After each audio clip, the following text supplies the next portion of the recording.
Me'emosai. From which when? I'll read you this Mishnah first, straight out, and then we'll explain it. Me'emosai. From which when? Korin es Shema ba'arvis. Do we read the Shema in the evening? Misha'a, from the hour, shahakohanim nichnosim le'echol b'trumason, that the priests enter to eat their donations. Ad sof ha'ashmura harishona, until the end of the first watch.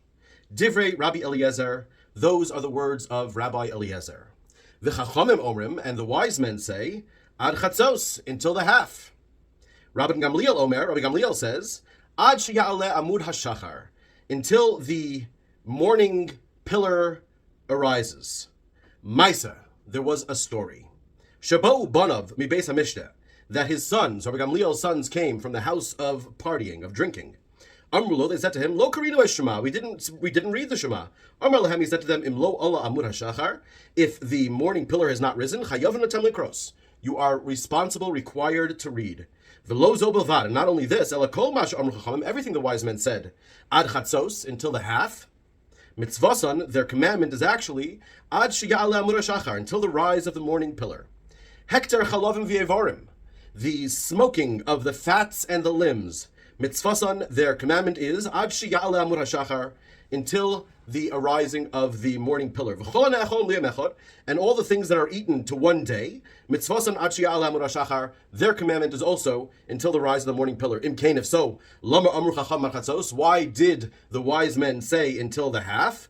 Kedei laharchik es ha'adam min havera, in order to push the Adam away from transgression. Now, even if I were to translate it idiomatically, as it's normally translated when they translate these things, it would still be astonishing, like, what are you even talking about? It's literally impossible to read this Mishnah, which is the very first Mishnah, and I'll tell you what that is in a moment, but it's literally impossible to read this without having a tremendous background. You have to know what Shema is, you have to know what Truma is, you have to know what it means, Rabbi Eliezer and the wise men, the watch, the half, the morning pillar, and then the smoking of the fats and the limbs, all the things eaten for one day, what it means a commandment, all these, what's a trespass? All this stuff is assumed when you're coming into this. So, what is this? So, Ravin, in order to make this very available for everybody who will watch it, I'll make it something that's relatable to all people, not just to you. You know how Sikhism is a syncretic religion between Islam and Hinduism?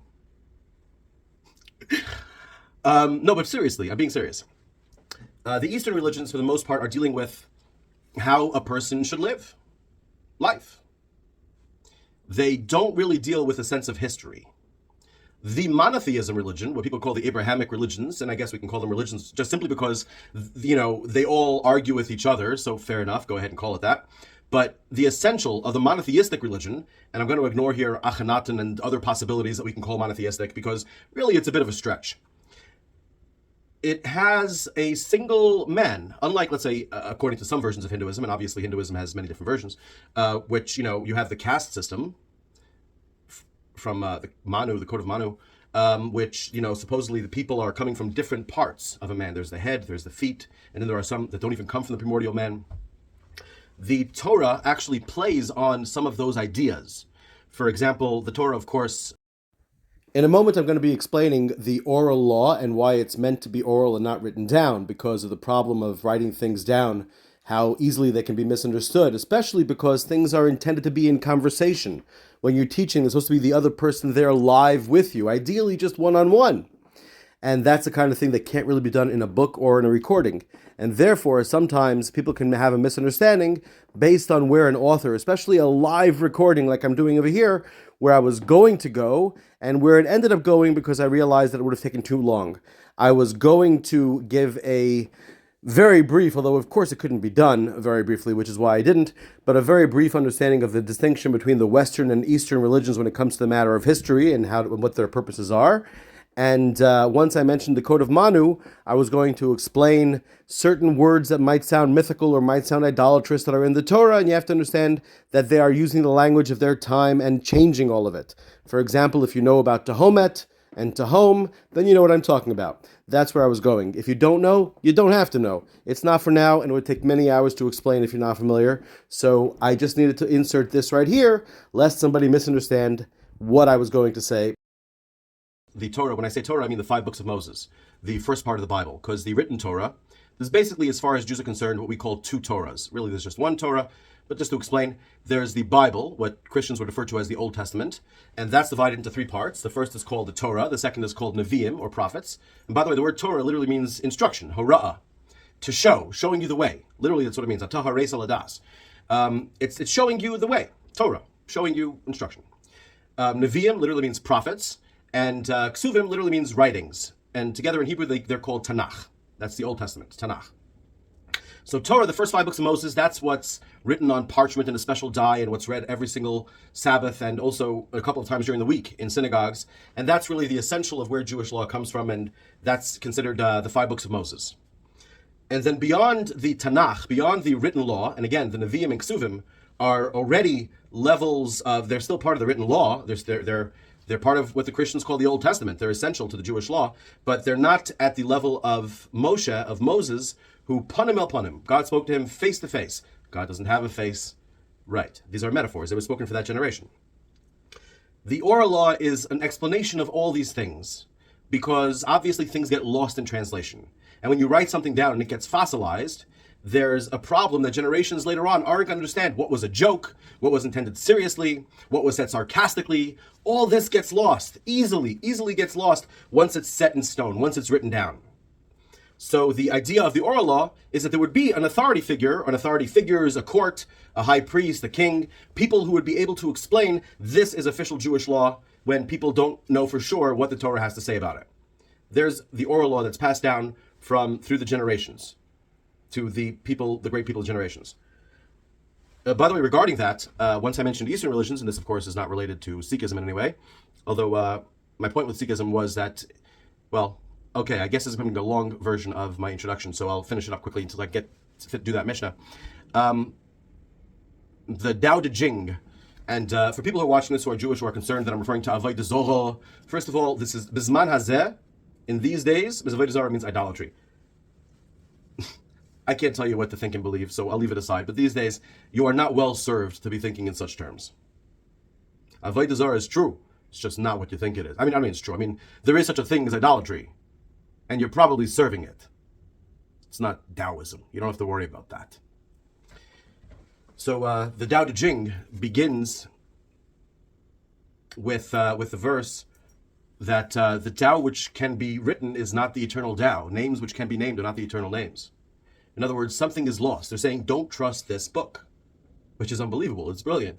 It's saying, don't trust this book. Don't worship this book. You find even in the Torah, in the 5 books of Moses, the first time that writing comes up, astonishingly enough, and this supports, Rav, what you were saying in the Chabura, in the community group, that, you do have to fight evil and whatever else, which is not really my ideal, but nonetheless, this is support for your opinion. In other words, I think that, I think there are ways to win people over and whatnot, and ways to significantly reduce the number of people that have to be killed. Nonetheless, the very first time that the idea of writing shows up in the Bible is when it comes to the issue of Amalek, where God says, speak it into the ears of Joshua and write it in a book. That there's a war with Amalek, this tribe, this nation that came and backstabbed the Jewish people when they first left Egypt. That instead of facing them head on, they went and they attacked. The people who were sick, the people in the back, the people when you were tired and you were worn out, you weren't fearing God. The people who were the weaker ones, instead of coming straight forward and saying, hey, we have an issue with you, Israel, we want to take up, let's deal with this. But I'm getting very far afield. The point is that writing is a big problem. The Jews, of course, are the people of the book, as the Jews are called throughout history, including in the Quran officially. The Jews are the keepers of the book. Before there was such a thing as Jews, before Judah, after whom, the country of Judea existed, and after whom Jews are called, after the country of Judea, based on Judah. Before he was ever born, the Jews descend from these people who were the official record keepers. That's who they were in Mesopotamia. That's who Abraham was. That's what the whole traveling thing was, where he was coming from Ur, and his father came all the way up to Haran. God told him, finish the path, go to Canaan. That's the Fertile Crescent, the Bereket Hilal in Turkish, which is where I lived in Haran where they speak Arabic, but the official language is Turkish, even though most people don't speak it. The Jews were the ones who are officially entrusted with this book, with this idea of writing, and yet the fact that writing is dangerous because it can lead to so much misinformation is what was understood forever. It's just that with the destruction of the Second Temple in the year 70, and then with the complete vanquishment of the Jewish rebellion in the year 117, and then the second one in the third rebellion, the second one after the destruction of the temple, in the year 135. And at that point, it just became obvious that the Jews are not going to have a central authority. Even before that, they didn't have a central authority. There was a temple in Egypt. There was a temple earlier in Egypt. The earlier temple in Egypt, at least, believed that the temple in Jerusalem was the primary one. They were just not aware that it was completely forbidden for them to have a temple where they were. The idea of synagogues hadn't really gotten that widespread. Whatever. It was complicated. We actually have their letters from Elephantine, but this is historical stuff going back 2,500 years. My point is that there was not always a central authority, but we had something close enough. And even if the central authority was someone that we didn't like, at least we knew there was a central authority. So when it comes to matters of Jewish law, which is, of course, the essence of Judaism, it's not just a philosophy, it's not believe in this and be saved, it's important to know what the law is.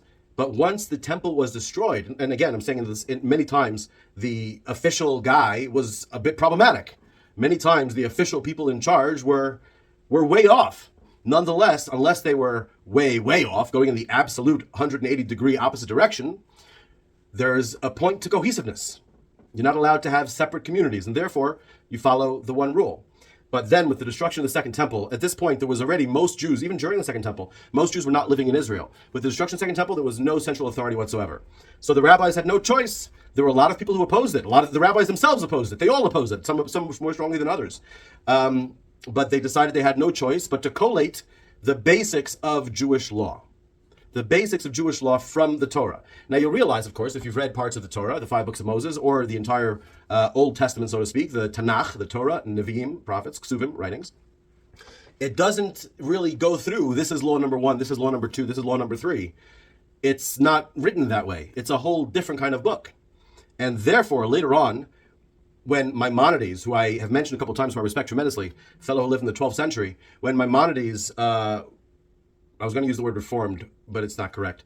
When he organized Judaism, when he helped to salvage the continued disparate falling apart of Judaism, and he did it in a beautifully, beautifully clear and comprehensive way, starting with Yesod HaYesodot v'Amud HaChachmot, the foundation of all foundations and the pillar upon which all wisdom stands, is Leida Sheyeshon Matzui Rishon, to know that there is a first existence. He's quite philosophical about it. And then from there, slowly he builds his way up. You should know the things that are true. You should know the things that are not true. You should know how to give yourself emotional respect for the things that are true, and how to have emotional disrespect for the things that are not true. And then the ultimate, what it's all about for an individual, with the final part of his first book of Sefer Hamada, the Book of Knowledge. And then after that first book, and I know I'm throwing a lot of information here, I apologize, but I don't know how else to do it. He goes through, subsequently covering 1,000 chapters in an unbelievably beautiful, logical, systematic way, all of Jewish law. One of the problems that people had with this, there were various people who had problems with it that had to do with their egos, and there were other people who had problems with it that had to do with their not properly understanding where the average person was standing and how far the average person was from scholarship to be able to do what they did. But there were other people who had issues that Maimonides himself had with what he was doing. And that is that his point of view is obviously not the sum total, definitive, absolute point of view. But it's just that by his time, there had been such a disparate point of views. There were people, he said, listen, I know, he didn't say the person's name, but he said, I know somebody who is considered one of the Gedolei Hadar, one of the greatest people of the generation among the Jewish rabbis, who isn't sure if God has a physical body or not. And he says, I've heard of people, but haven't met them, but I've heard of people who are considered great rabbis. In other words, people he hadn't come across himself, but he's heard about. He knows about them because he was the head of one of the most important Jewish communities in the world at that time, which was in Cairo. He says, I've heard of these people who say for sure God has a body. So even the matter of God's incorporeality wasn't a given. So Maimonides takes it in the other extreme, says this is the law. But he would be the first to agree, as he does in his later book about philosophy, the Dalilat HaCharim, the Moreh Nevochim, the Guide for the Perplexed. He often says, this appears to me, or I couldn't figure this out. He was a very humble individual, but the people he felt needed some clear guidebook. But obviously, it's not supposed to be understood in that clear way. And that's why the very first attempt at that clear guidebook, the Mishnah, which was compiled about the year 250 of the Common Era, approximately, and bear in mind the temple was destroyed in the year 70 of the Common Era, so they gave it a while before they actually had the ability and realized the necessity, because the Jews were scattered all over the world at that point. I mean, really, just like Spain to Georgia to various parts of North Africa and Yemen and further points, India, all over the place. They decided that things had not degraded to the point that they had degraded in Maimonides' time. And of course, in many ways, they've degraded even further since. These have been stopgaps to try to stop the degrading, is what they did. So the Mishnah doesn't want to start with saying, hey guys, let's begin with there's a God, okay? You know there's a God. Now let's go step 2. Instead, the Mishnah assumes that you understand what the Torah is for, you understand its general purposes, and you want to know what the law is so that you can keep what everybody else is keeping. So that's what the Mishnah is, and that's why it starts off, literally the very first word in the Mishnah, the very first word of the very first chapter of the very first Mishnah. I'll tell you what Mishnah means, but Mishnah in this case means paragraph. But theoretically, the entire 6 volumes or 6 compendiums are called Mishnah, which means the review. It kind of means a review. There's various definitions of review. The second, a learning, but it basically means a review, a general, concise version that covers everything you need to know about the oral law. So it starts off from which when? Me mosai. In English, whence? From when? And it assumes that you know all these concepts up front. So let's just quickly do this. See how my time is doing there? Okay. Me'ei mosai, from when? Korin es Shema ba'arvis. Do we read the Shema in the evening? You probably know what the Shema is. I assume. In case not, the Shema is the Shema Yisrael, Adonai Eloheinu, Adonai Echad. Hear, O Israel, the Lord is a God, the Lord is one. V'ahavta, and you should love, as Adonai Elohecha, Adonai your God, b'chol levavcha, with all your hearts, v'chol nafshecha, and with all your life, v'chol ma'odecha, with all your everything. And then it goes on to say, this is so important that you should tie it on your arm, you should put it on your head, you should say it when you wake up in the morning, you should say it when you go to sleep at night. Actually, it says when you go to sleep and when you wake up. That's important. You go to sleep when you wake up. The order is important. And then a whole bunch of other things. Put it on your doorpost, the edge of your gates, teach it to your kids, etc., etc. And the second part is, and you should also know that things are going to be good or bad for you depending whether you do this. Whether you love God and you serve Him with all your heart and all your everything, all your spirit. That things are going to be good if you do this and they won't be good if you don't. So, because it says in the V'dei b'shachbacha ufkumecha, you should say it when you lie down and when you get up. Therefore, the Mishnah begins dealing with the matter of lying down. So, it assumes you know what the purpose of the Shema is. Unfortunately, people have often lost the forest for the trees, in many cases. It's the easiest thing to do, to lose the forest for the trees. Because these really deep concepts, how do you even explain them? There are certain things that a person only can find within their own words. God, the idea of God.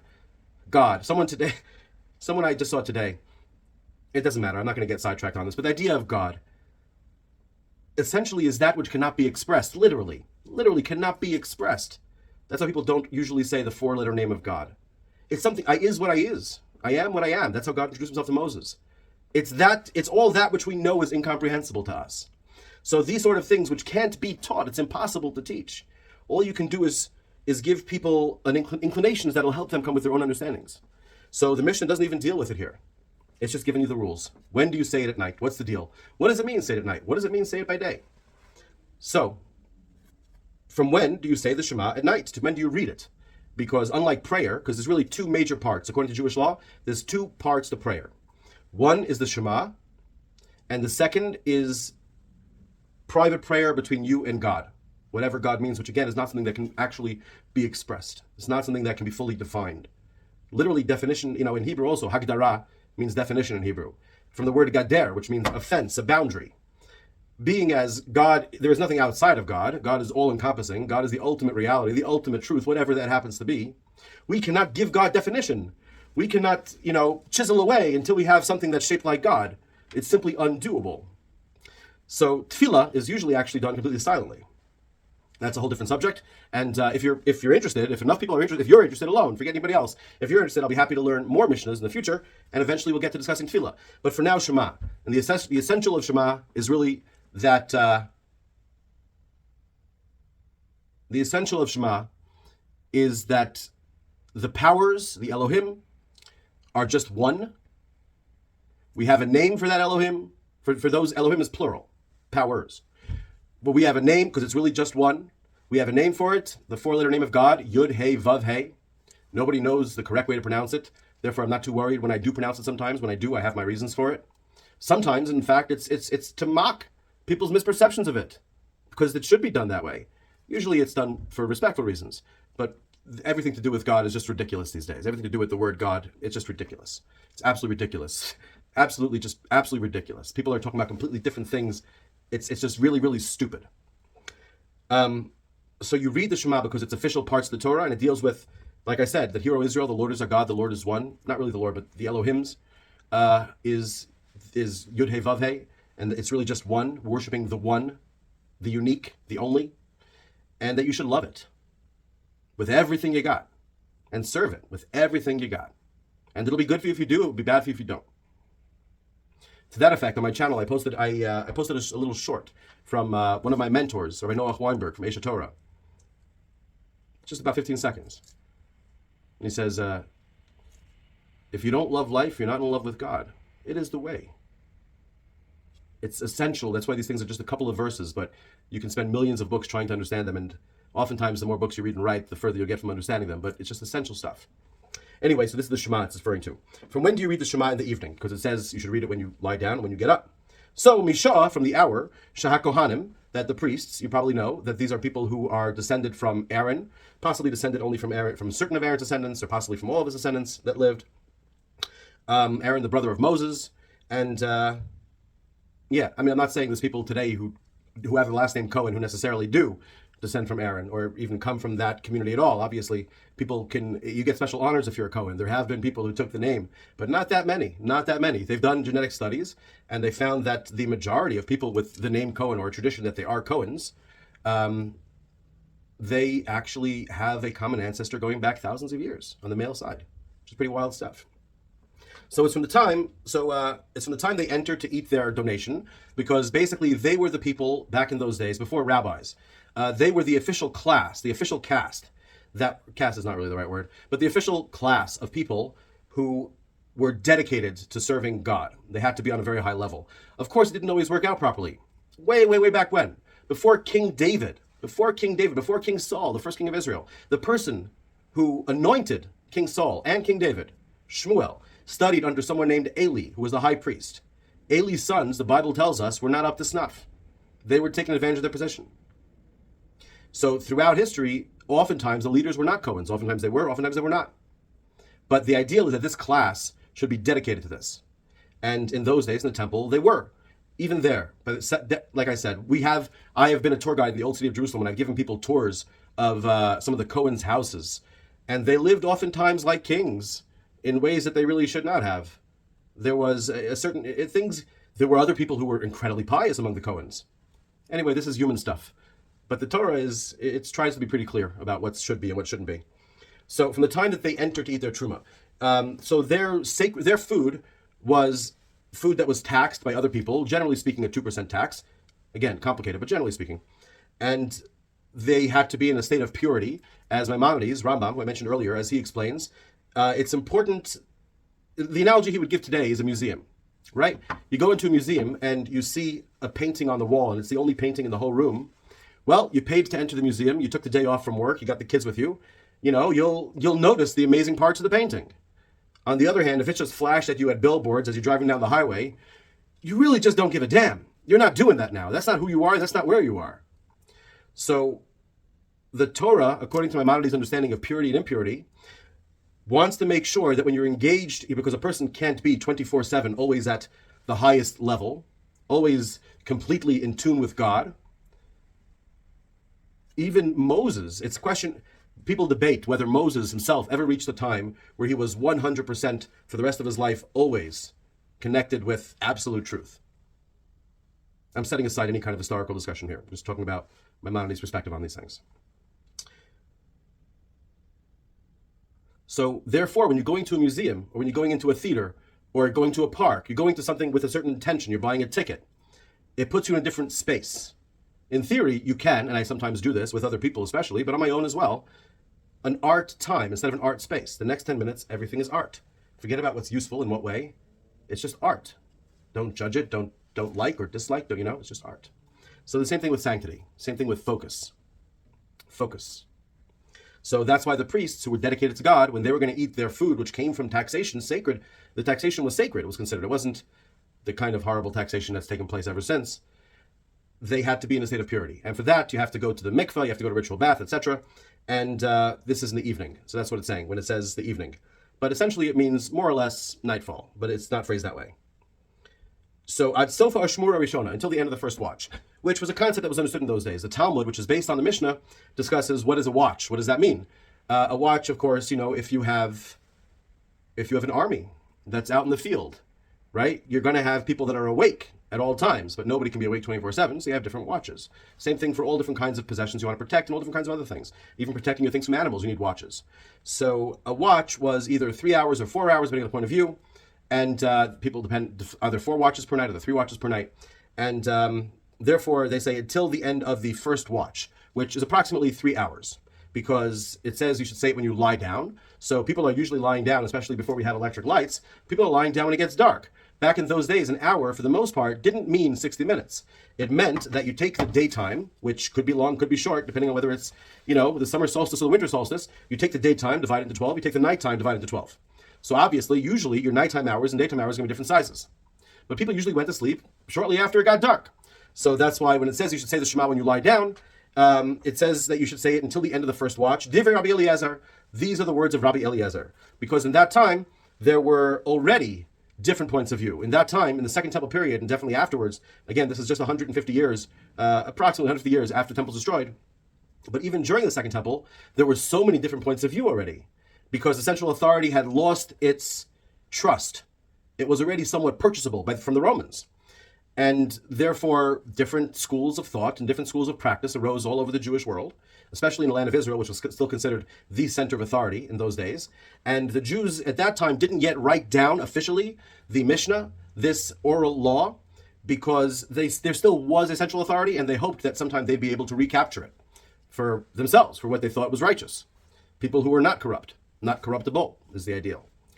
But that's why, when that did not happen, and they completely lost any possibility of getting a central authority, they recorded the various points of view. So that in theory, people who have a practice of still continuing to follow that point of view, they should still practice that point of view, or could anyway. It's debatable whether they should or could. These are questions that have gone on throughout Jewish history since forever. By the way, bear in mind, this one Mishnah that I'm reading you, this one paragraph, there are at this point literally hundreds of thousands of pages written about it. Not an exaggeration. Since it was written around the year 250, up until today, tremendous amount. I would say that even Jesus-believing Christians alone have probably written hundreds of pages on this Mishnah alone over the course of this millennia. Never mind if you're going to add modern scholarship to it, and rabbinic scholarship through the ages, modern rabbinic scholarship, an unbelievable amount of information. So if you think this video is long, it's really not. So, these are words of Rabbi Eliezer. V'chachamim, and the wise men, this means this is the majority opinion. And therefore, they're telling you, listen, obviously, if you don't know any better, if you don't have if you don't have a Rabbi Eliezer in your community telling you this, follow the Chachamim. The Chachamim say that ad chatzos, until the half. So until the half doesn't mean midnight as we understand midnight. It means literally midnight. You take the night, you divide it into 12, you divide it really just in half.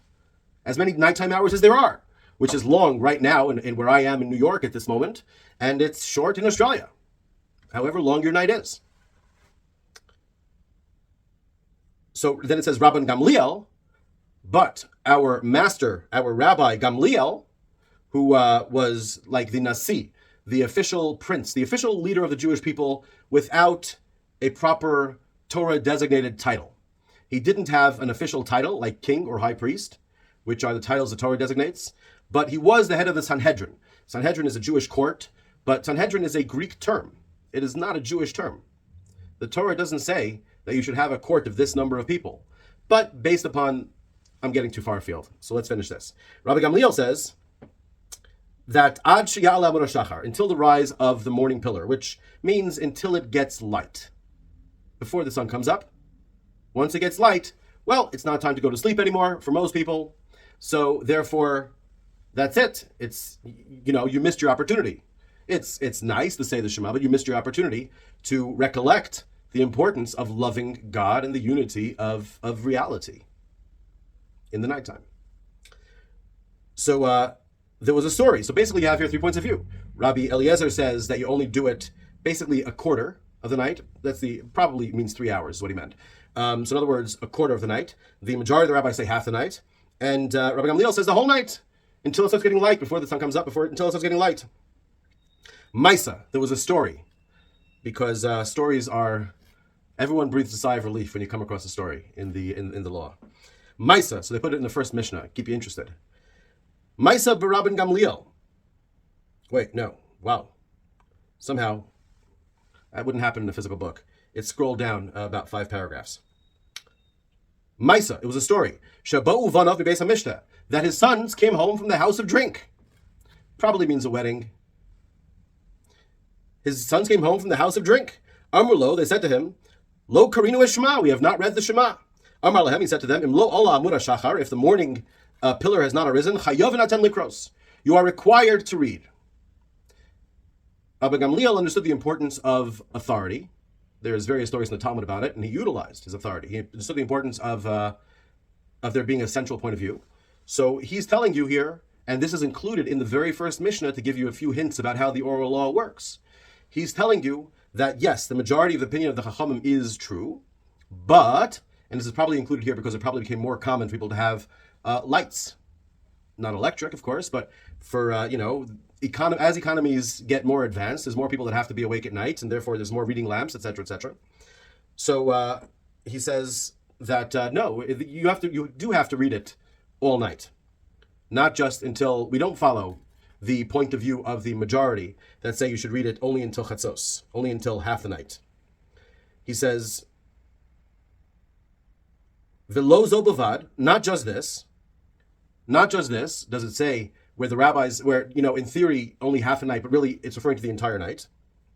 Ella, but kol mash amru chacham chatzos, every time the wise men said something should be done until half the day, mitzvasan, their command, they are mitzuveh, that's, we use the word Torah literally means, like I said, to show instructions. A couple of times it refers to a command in the Torah. So that became a common term as well. For better and for worse, it became a common term.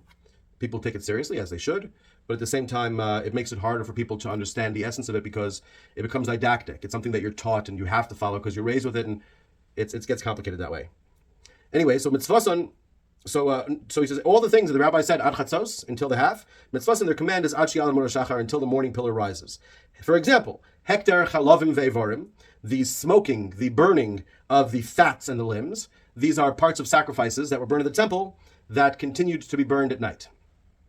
And by the way, the whole concept of sacrifices, important to discuss, right? Essential to understand. In those days, for practical reasons, in our days, because it sounds insane, important to understand the whole sacrifice thing really is. The rabbis don't go into it here because they assume that anybody reading this, of course, understands what it's about. But it's essential.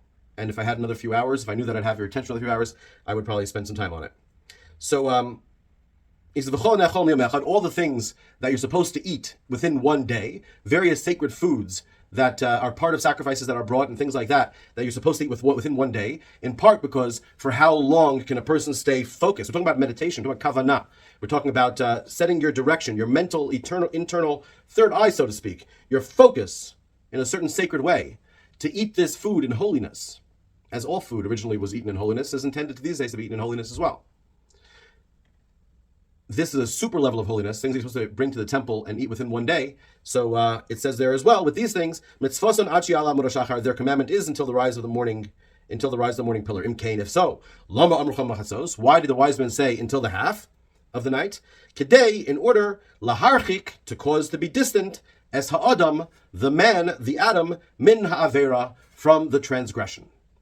So in other words, if you teach the majority of people, as the Chachamim, the wise men, officially promulgated and put out in all the synagogues, they did have synagogues already by that time, as they officially put out everywhere, until Chatzos, because people used to gather together in synagogue and stuff, and it should be before 12. But by that point already, people were getting even more and more and more scattered. So therefore, when this was finally published, Rabbi Yehuda Hanasi, who I believe is a descendant of Rabbi Gamliel, if I'm not mistaken, he made sure to add this into the first Mishnah, so that you should understand that you should understand the evolution of the Mishnah. You should understand what went into it, which is very essential. Over the course of Jewish history, things have gotten complicated, and in hard times, people had to be taught simply. And then during the good times, like right now, yes, Israel has its problems at this very moment, etc., whatever. But over the course of the past 50 years, Jewish world's been doing pretty well, and we haven't necessarily gotten the sophistication that I've shared with our Chabura from Rabbi Barrow Wine, quoting Maimonides. We haven't really gotten that sophistication that was originally there, that was originally intended, that's built into the thing. You're supposed to know how the sausage is made, because you're supposed to be able to understand it and deal with it properly.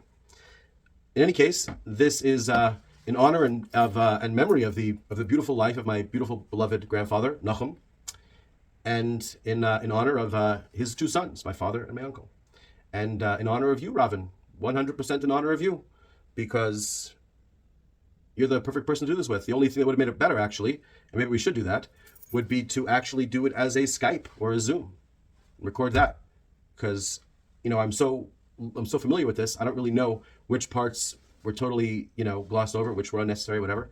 But I hope that you enjoyed it. I hope anybody who watched it enjoyed it, and I hope that you're all blessed as well. I hope all of you are very blessed.